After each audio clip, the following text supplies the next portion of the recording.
CustomTacticals.com here, and the knife we're looking at today is a modified Benchmade Doug Ritter designed RSK, a Ritter survival knife. As many of you guys know, the RSK is a evolution of a design from Mel Pardue, who designed the Griptilian initially with Benchmade. This is the one with the Ritter style blade on it, so it's got Doug Ritter's blade design and the S30V steel, which the Mel Pardue's ones have the 154 cm, generally speaking.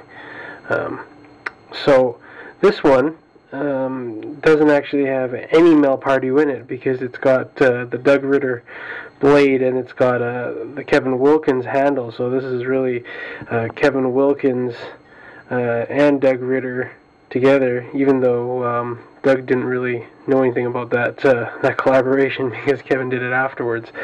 So, and of course the axis lock designed by McHenry and Williams. So it's an interesting thing, because the handles are really have nothing to do with the original design. These are completely different.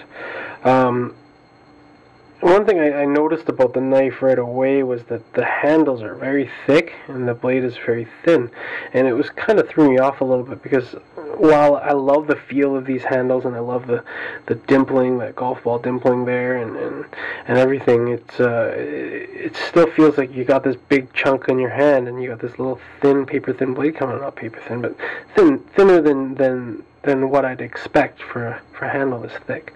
So a little bit. Maybe I would have preferred thinner handles, but I'm not sure if the original handles were thicker. This is a second-hand purchase knife with the pocket clip on the left-hand side as opposed to the right-hand side, which I'm used to, so it's a little bit awkward. So the holes were maintained, so this can be mounted both right-handed and left-handed. It's got this big chunk here in the back.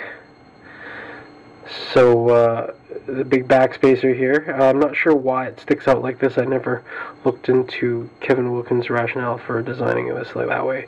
I probably would have preferred the look of it sitting on the inside, but it does have a nice feel to it sticking out. And it's kind of neat. Gives it a little bit of sort of unique character to it that you don't always see. Nice color on the handle scales. They're sort of a yellowish green chartreuse. I like that, and I love the feel of the dimpling on it. It's nice. Axis lock, of course, from Benchmade. Not too much wobble. Probably a little bit loose on the pivot here. Could be tightened. The axis locks typically do have some blade play in them when closed. Nothing that you can feel when they're opened. A little bit closed, but they're I think they're perfectly acceptable. I mean, Benchmade does pretty decent stuff, so the blade play is usually fairly minimal, but there is some. What else to say here about this Ritter grip?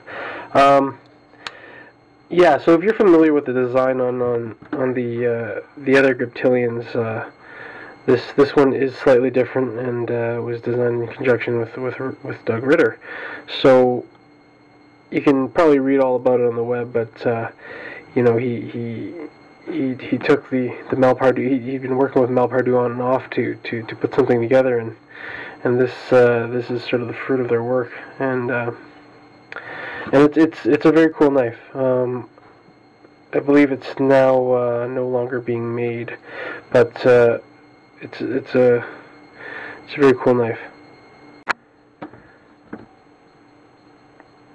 The Doug Ritter Griptilian is available only through KnifeWorks.com, so they're the exclusive authorized dealer for this model.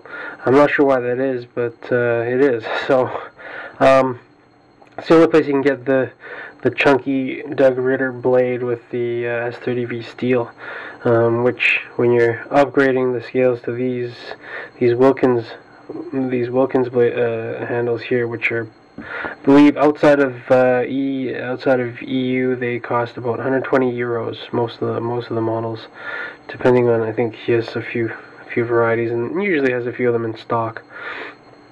So maybe just give you a close up here before we finish up here so you can take a look at the handles here.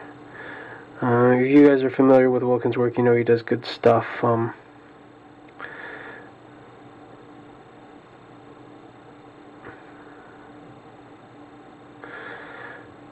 I took a peek, and I think the color that he calls these scales is lemon, but I'm not sure, so just wanted to show you these handles, and that should be good. Alright, so hope you guys enjoy the review of the RSK Doug Ritter with the Kevin Wilkins scales. Have a good one.